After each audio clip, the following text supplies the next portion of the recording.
Hi everyone, welcome to Himalayan Ayurveda. दोस्तों, आज इस वीडियो में मैं आपको बताने वाला हूँ 10 ऐसी सब्जियों के बारे में जिनको डायबिटीज पेशेंट को बिल्कुल भी नहीं खाना चाहिए। दोस्तों, ये सब्जियां अगर डायबिटीज पेशेंट खाता है तो उनके अंदर ब्लड शुगर बहुत तेजी के साथ बढ़ सकता है और नुकसान पहुंचा सकता है। तो चलिए, बिना किसी देरी के इस इंटरेस्टिंग वीडियो को शुरू करते हैं और जानते हैं सभी सब्जियों के बारे में पूरी डिटेल से, और समझेंगे दोस्तों कि वो कौन सी सब्जियां हैं जो डायबिटीज के पेशेंट्स को नहीं खानी चाहिए। डायबिटीज मैनेज करने के लिए सही खाना पीना और रेगुलर एक्सरसाइज करना बहुत ही ज्यादा इंपॉर्टेंट है दोस्तों। बीइंग के डायबिटीज आपको बहुत ही ज्यादा कॉन्शियस रहने की जरूरत है। आपको कौन सी चीज खानी है दोस्तों और कौन सी नहीं खानी है, क्योंकि ये चीज डायरेक्टली आपके ब्लड शुगर को इम्पैक्ट कर सकते हैं।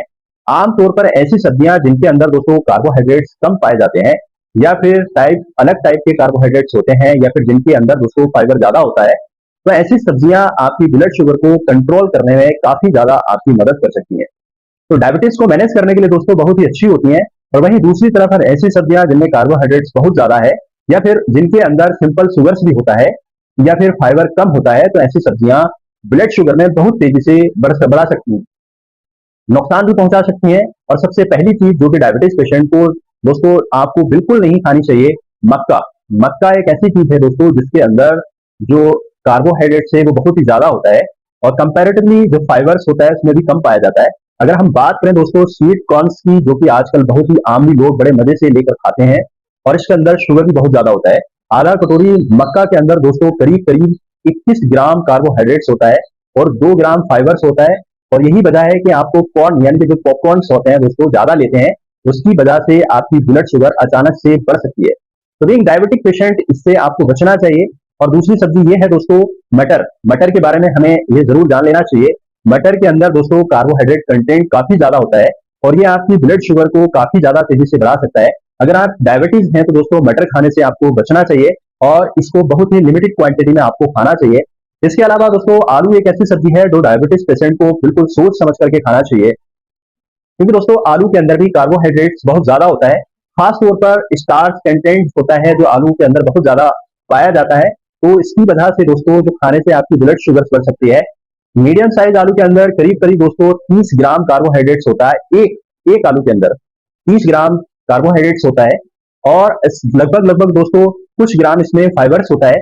खास तौर पर दोस्तों अगर हम बात करें दोस्तों आजकल जो बहुत ही फ्रेंच यानी कि पकौड़ियाँ अगर हम लोग लेते हैं, या स्टार्च कंटेंट, ये हमारी बॉडी में ब्लड शुगर को बहुत ज्यादा बढ़ा सकता है, हमारे शरीर को बहुत ज्यादा नुकसान पहुंचा सकता है। तो बिल्कुल भी किसी भी फॉर्म में आपको आलू को नहीं लेना है। डायबिटीज पेशेंट्स को के लिए मैं रिकमेंड करूंगा, आप किसी भी फॉर्म में अगर ले रहे हैं आलू को तो नहीं लेना चाहिए। ऐसे में बहुत ही लिमिटेड मात्रा में आपको इसको लेना है दोस्तों। आप इसको सब्जी के रूप में भी अगर ले रहे हैं तो इसका एक बेहतर तरीका ये हो सकता है दोस्तों, पहले आलू को उबाल लें, और उसके बाद उसको उबालने के बाद उसको सब्जियों में इसका इस्तेमाल करें। इससे दोस्तों इसका जो स्टार्च कंटेंट है वो कम हो जाएगा, और आपकी ब्लड शुगर को अचानक से बढ़ने से बचाएगा। अगले नंबर की हम बात करते हैं दोस्तों शकरकंदी यानी कि स्वीट पोटैटो। स्वीट पोटैटो दोस्तों अक्सर हम अगर यूपी की बात करें, यूपी ईस्ट या वेस्ट की बात करें, तो एक मौसम रहता है दोस्तों, सर्दियों के मौसम में ये ज्यादा देखने को मिलता है। तो ऐसे में बहुत सारे लोग ऐसे होते हैं जो स्वीट पोटैटो यानी कि शकरकंदी को ज्यादा खाते हैं। तो मैं आपको बताना चाहूंगा दोस्तों इसके अंदर बहुत ज्यादा कार्बोहाइड्रेट्स होता है। अगर इसका दोस्तों ग्लाइसेमिक इंडेक्स देखें तो 54 होता है, यानी कि 54 अगर हम कहें, ये कहीं ना कहीं ब्लड शुगर को बढ़ाने के लिए बहुत ज्यादा है। तो ग्लाइसेमिक इंडेक्स जो है दोस्तों वो 11.3 से लेकर के 3.3 तक अगर हम बात करें, या फिर इससे नीचे वाले को अगर हम बात करें, तो ये आपके लिए ज्यादा बेहतर है। शकरकंदी खाएंगे तो दोस्तों आप इसकी जो ग्लाइसेमिक इंडेक्स है उस पर ध्यान देकर ही आप इसको इंटेक करेंगे, इसको खाएंगे। आपकी बॉडी के अंदर जो शुगर का लोड है दोस्तों वो काफी ज्यादा बढ़ सकता है, तो हमें शकरकंदी को बिल्कुल सोच समझ कर ही खाना चाहिए। आपको ब्लड शुगर राइज कर सकता है और नुकसान भी पहुंचा सकता है। अगले नंबर की हम अगर बात करें दोस्तों वेजिटेबल जूस की बात करेंगे। वेजिटेबल जूस ब्लड शुगर को नहीं बढ़ाते, बल्कि सिर्फ कुछ ऐसे फ्रूट्स होते हैं जो ब्लड शुगर को बढ़ा देते हैं। ये गलत थिंकिंग है दोस्तों। बहुत सारी ऐसी वेजिटेबल्स भी हैं, अगर जूस हम पीते हैं तो आपके ब्लड शुगर बढ़ सकते हैं, और कुछ वेजिटेबल्स ऐसे हैं जिनको पीने से हमारी ब्लड शुगर मेंटेन रहती है। तो हमें ये जानना बहुत जरूरी है कि वो कौन से ऐसे इंग्रेडिएंट हैं, कौन से ऐसी सब्जियां हैं।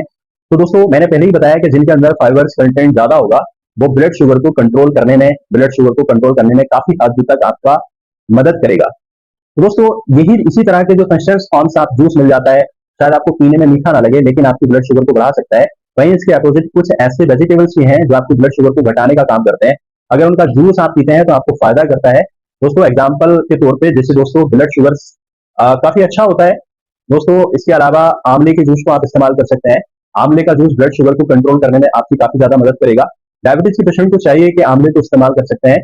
दोस्तों इसके अलावा वेजिटेबल जूस में अगर हम बात करें दोस्तों, और भी बहुत सारे ऐसे जूस हैं जिनका ग्लाइसेमिक इंडेक्स के ऊपर अपना एक चेक कर करके आप उस जूस को पी सकते हैं दोस्तों, जिससे आपके ब्लड शुगर को बढ़ाने से रोकने हैं और पॉसिबिलिटी है दोस्तों कि उसको आपको काफी हद तक आपका ब्लड शुगर बैलेंस रहेगा। ये जो सब्जियां हैं दोस्तों मैं आपको बता रहा हूँ जो आपकी ब्लड शुगर को बढ़ा देती हैं, इससे बचना कैसे, कैसे मैनेज करना।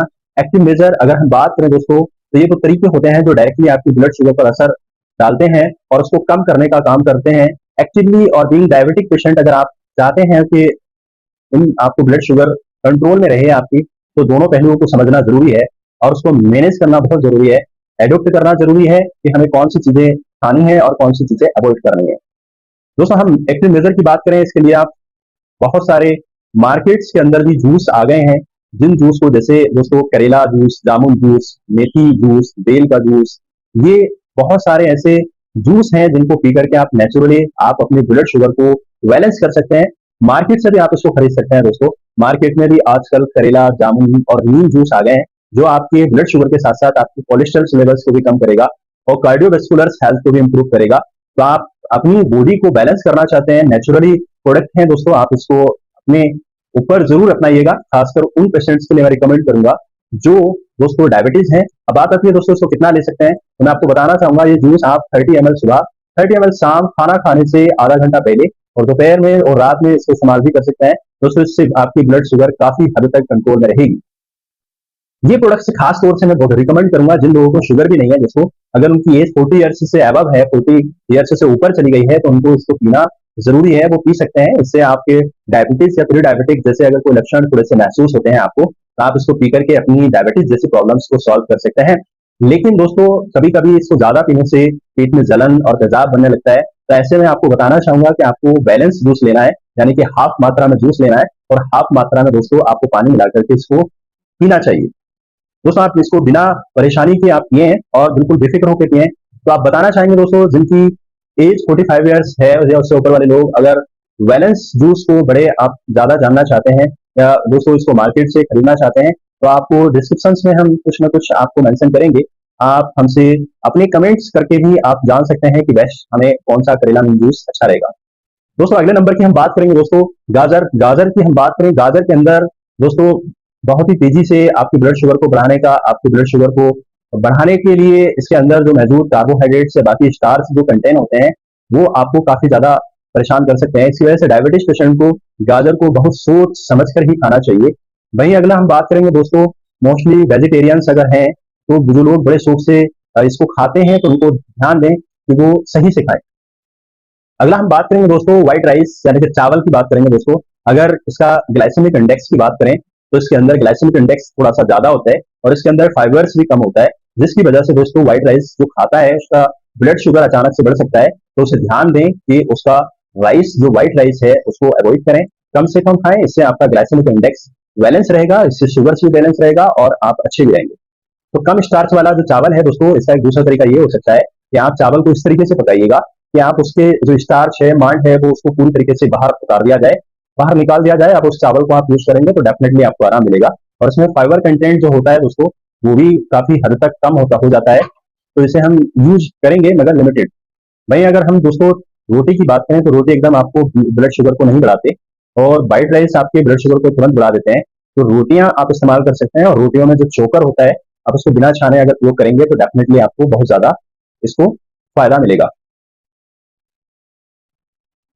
अब हम बात करेंगे दोस्तों और भी इसके अलावा जो कॉमनली हम इस्तेमाल करते हैं जिससे हमें किसी भी प्रकार का हमारी बॉडी पे जो नुकसान नहीं होता। तो दोस्तों इसमें एक सुबह सुबह अर्ली मॉर्निंग में लोग जो है दोस्तों व्हाइट ब्रेड का इस्तेमाल करते हैं, जिसका ग्लाइसेमिक इंडेक्स बहुत ज्यादा होता है और उसका जो ब्लड शुगर पे जो इम्पैक्ट है स्टार्च की ज्यादा होने की वजह से वो एकदम तुरंत ब्लड शुगर को बढ़ाता है और इसमें फाइबर ना के बराबर होता है जो हमारे डाइजेशन को भी डिस्टर्ब करता है। तो हमें चाहिए कि व्हाइट ब्रेड से भी हमें बचना है। और भी बहुत सारी चीजें हैं दोस्तों जो व्हाइट ब्रेड के अलावा आपको उपयोग में नहीं लानी है, तो उसके नुकसान आपको हो सकते हैं। फिर अगला नंबर हम बात करेंगे दोस्तों बीटरूट यानी कि कद्दू के बारे में। सीताफल के बारे में सबने जाना होगा। सीताफल में शुगर कंटेंट काफी ज्यादा होता है, कार्बोहाइड्रेट्स काफी ज्यादा होता है और ये भी आपके ब्लड शुगर को ट्रिगर कर सकता है, बढ़ा सकता है। तो इसको भी हमें सावधानी से इस्तेमाल करना चाहिए। अगला हम बात करेंगे दोस्तों चुकंदर। चुकंदर जूस पी लेते हैं बहुत सारे लोग, इसके अंदर भी आपको बहुत सारे नुकसान हो सकते हैं क्योंकि ये वेजिटेबल्स है, बट इसके अंदर स्टार्च और कार्बोहाइड्रेट्स ज्यादा होने की वजह से, फाइबर्स कम होने की वजह से ये आपको नुकसान दे सकते हैं। तो दोस्तों मैं बताना चाहूंगा कि सब्जियों को एक बैलेंस डाइट और लिमिटेड क्वांटिटी में आप इस्तेमाल कर सकते हैं। बैलेंस डाइट फॉलो कर सकते हैं। बैलेंस डाइट फॉलो करने से आपकी ब्लड शुगर के साथ साथ आपका बॉडी मेंटेन भी अच्छा रहेगा और आपका ब्लड शुगर बैलेंस रहेगा। मैं आपको रिकमेंड करना चाहूंगा दोस्तों, जो पोर्शन 10% सब्जियां, जो 90% पोर्शन दूसरी सब्जियां होना चाहिए, तो हमें ध्यान रखना है कि जिनके अंदर फाइबर्स ज्यादा है या फिर स्टार्च या फिर कार्बोहाइड्रेट्स कम है, ऐसी सब्जी को इस्तेमाल करें। जिनके अंदर दोस्तों फाइबर्स कम है, ज्यादा है, फाइबर्स कम है और साथ ही साथ में कार्बोहाइड्रेट्स कंसंट्रेशन ज्यादा है और स्टार्च की मात्रा भी अगर ज्यादा है तो उन सब्जियों को हमें अवॉइड करना चाहिए। और हमें चाहिए कि सब्जियां हो या फिर राइस हो या फिर अदर्स कोई भी हो, उसको एकदम बैलेंस डाइट के रूप में हमें जरूर इस्तेमाल करना चाहिए। उम्मीद करते हैं दोस्तों आपको जानकारी पसंद आई, आपने कुछ नया सीखा।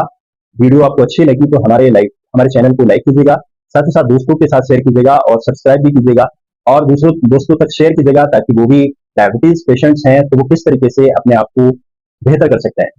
मिलते हैं नेक्स्ट वीडियो में।